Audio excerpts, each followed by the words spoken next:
Hey guys, it's Katie Taylor, and I am joining the creative design team during the month of February to bring you creative ways to use busy papers. I am starting off this week-long collab, so let's take a look at what I have to share. So this week's creative design team video collab is all about busy pattern paper. And you can see here that I have the Smitten collection, which is very Valentine-y. The layout that I'll be doing will not be Valentine's, but it will definitely be documenting those that I love. So you can see here I only have a few strips left of this pattern paper. I love that Capri, and then of course this raspberry heart pattern paper. But you can see how busy it is. We've got those bold stripes. In the back side of that, we've got these conversation hearts, and then we've got this doodle paper, and then of course these arrows. So I am going to show you just one of the many ways that you can use busy pattern paper to your advantage, and then you'll want to check out all the rest of the week when the creative design team shows you one a day how they break up busy patterns. So this is going to be my layout base, the arrows. And then I am actually going to, one of the ways that I like to break up busy pattern is by having a huge block of cardstock. Now, you don't want to just have cardstock right there. Now, that looks good, but once I add my photos, it's not going to be the case. So we are actually going to do some distressing to this cardstock to not make it look so plain, but we don't want to add to the busyness of this pattern paper in the background. So one thing I love about Close to My Heart's cardstock is that it has a white core. And you guys have seen me do this before. We are just going to create a white embossed border around the edge of this cardstock. Now this cardstock, it's flamingo, and it has a dark side, which is the true color, and the light side. We are going to be using the light side, so that's where I want the raised part of my dry embossing to show. So I'm working with the side that I do not want to use up, and then I'm going to pull my stylus. And I am going to make a 1/4 inch border all the way around.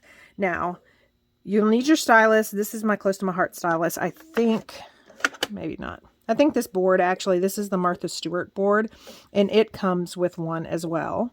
So this end, or this side, measures 8.5, and I want a 1/4 inch border. So I'm going to score down the 8.25 inch. Now you can go all the way to the ends. For this particular layout, I want to stop at a 1/4 inch at the top because I'm about to flip it and score that in, and I want to stop a 1/4 inch from the bottom. And then I'm going to rotate my cardstock. Now, because I actually have 1/4 inch measurements way over here on the left, I could actually keep this in place, but I think I have more control on these tiny measurements when I score down on the right side. So again, you can see here that because I've stopped at a 1/4 inch, I haven't gone all the way, it's going to create a square. And I'm just rotating it and then picking up where that ends off and then making sure that it's at a 1/4 inch. The smaller the stylus, you want to kind of use a light hand. You don't want to puncture the cardstock, which is definitely a thing.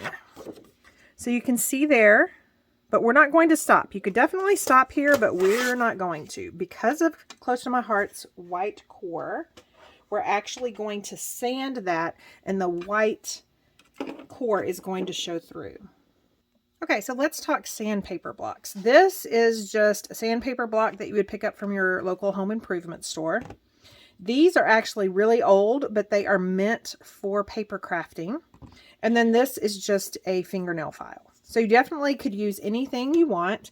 They do have the different grits of the sandpaper will create a totally separate look. Let me show you by what I mean. So this cardstock I'm also going to be using, but the majority of it's going to be covered up. So let's just take this. This is heavy grit. Let's just take that. And you can see that you're going to actually kind of see those streaks more because the grit is real heavy. This, you won't so much. You won't see the streaks as much. You'll just see the part that you're sanding. Now, I am picking up, because my surface actually, you know, has some glue dots. It's really kind of dirty. And then, you know, it's got that ridge, and then it's got, you know, some wood nodules. It really picks up anything and everything. And this is super fine, this fingernail file. So you can see that you don't hardly get any of the streaks that you get with the other two. So you kind of just want to play along and see which one you want. On this one, I want to keep pretty true to just the embossed line. So I am just going to, I do not want to sand over this line right here. So I'm just going to sand along the edge. And then I also like that it's actually also distressing the outer edge of my cardstock as well.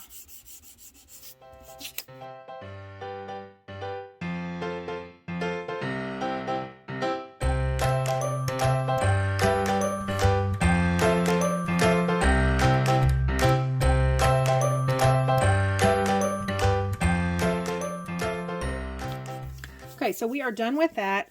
And one of my favorite tricks when you're sanding is I like to use a lint roller. This lint roller is just from the Dollar Tree. I find it works a little bit better because it has a handle on it that kind of protrudes instead of the ones that are just straight. But you just use that lint roller all around your project, and it'll pick up all of that cardstock dust. And then it'll also pick up any dust on your surface as well. So here is what the finished piece looks like. Again, just because I sanded around that dry embossed edge, it creates a frame, and you'll see here in just a second. And then the other thing I'm going to do to kind of lighten up this piece, because I am going to have a quadrant of photos, but there's going to be more space at the bottom. So I'm going to add some white gloss spray and just sprinkle it all over this piece of cardstock. So I just have a box that I like to put my project in when I'm spraying. This isn't like your normal ink, so if I were to pull out my all-purpose mat, it wouldn't wipe off. It's more like paint. It's got that real kind of hard dry to it, and it doesn't take long to dry at all. But you can see here that I've sprayed it, and it just adds just a little bit of texture to this piece of paper. And again, because we're using this busy arrow paper, you want your other pieces to be complementary, but you don't want them to compete with this. So that's why I didn't want just a stark piece of flamingo cardstock. So I'm going to let this dry, and then we can finish up the layout.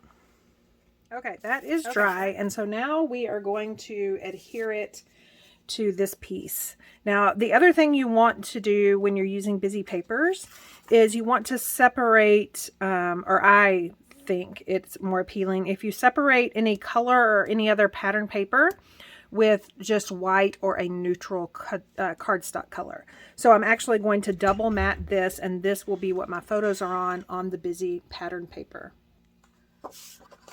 And I'm keeping with tight mats around these.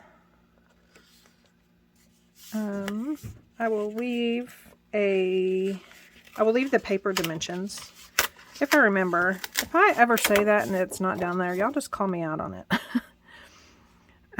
So I'm keeping a tight mat around these.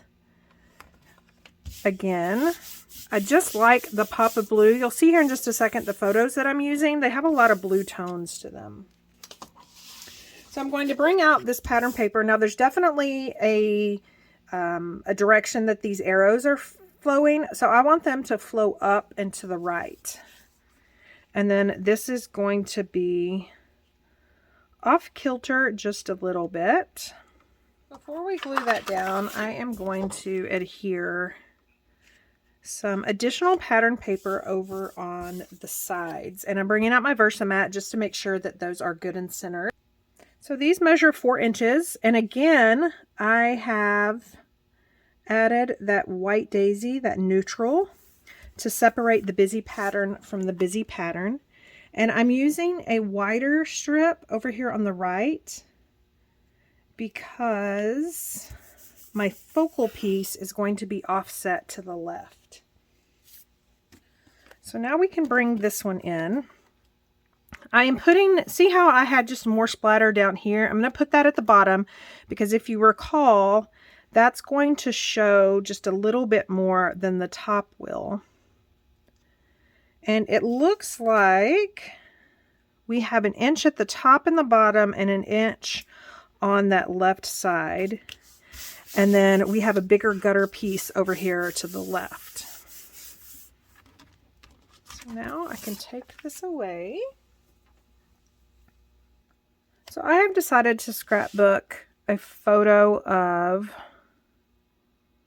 me and each of my kids. So here is me with our oldest son. And then me with our middle son. And you notice I did not press down that much on this photo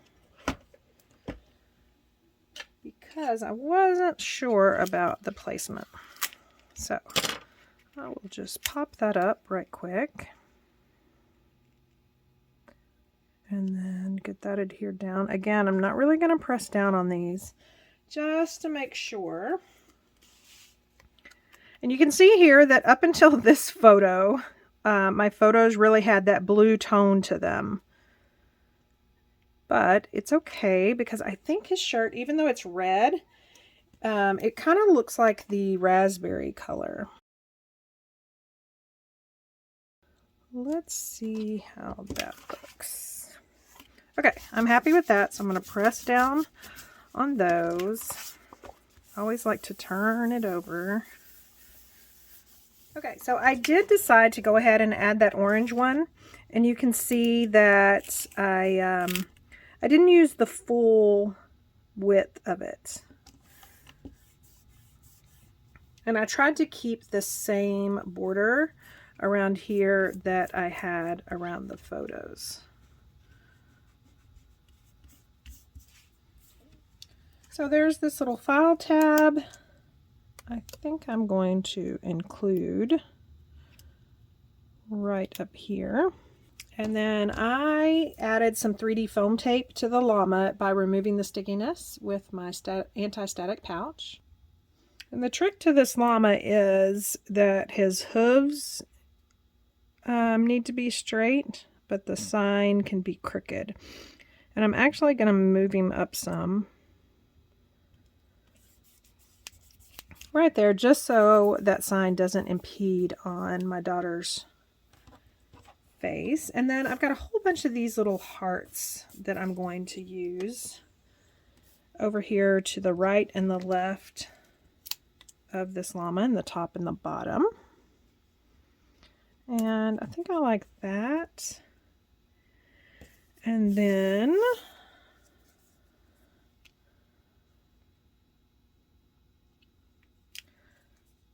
I think I'm going to use this arrow.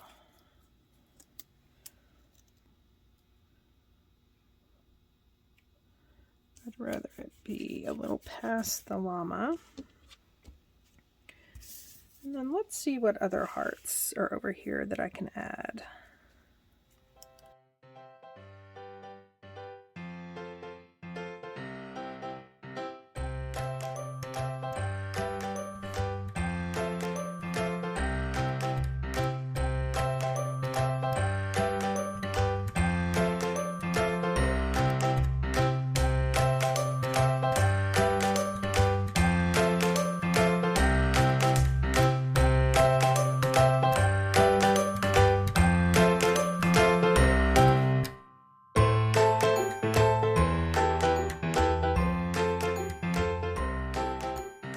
Last little touch is I'm going to bring in some enamel dots to make some of these groupings of hearts.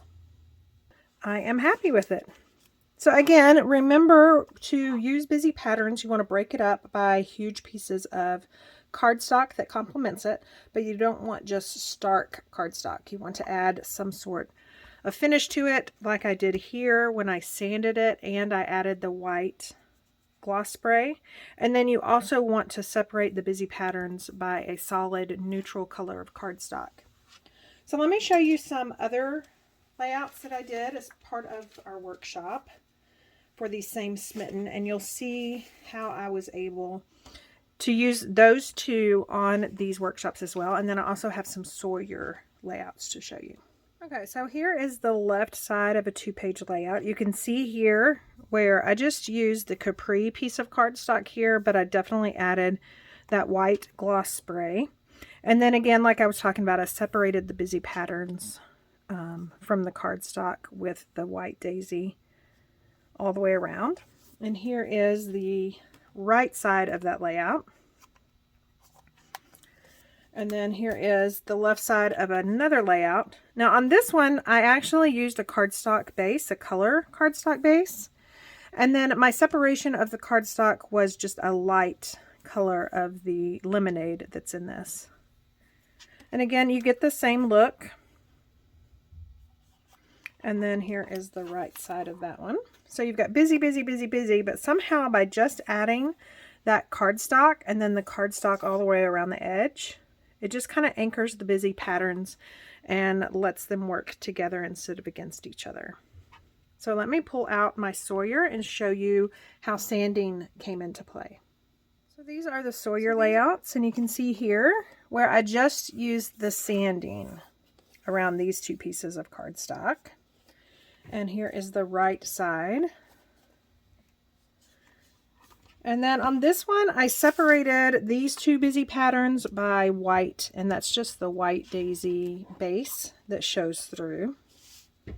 And then I've got big chunks of the peach cardstock for the photo mats, and then of course that that banner for the title. So I hope you will try out some of these tips and tricks, and I hope that busy pattern paper does not scare you. Again, keep in mind that we are doing this all week long, the creative design team, and so you'll want to check out tomorrow's video where Carrie will show you how she tackles busy pattern paper and some ways that you can kind of tone it down or make it work together. Thank you so much for stopping by and watching. If you liked what you saw, please leave a comment and give me a thumbs up. And if you aren't already a subscriber, hit that subscribe button and sign up for notifications so you'll be alerted the next time I post a crafty video.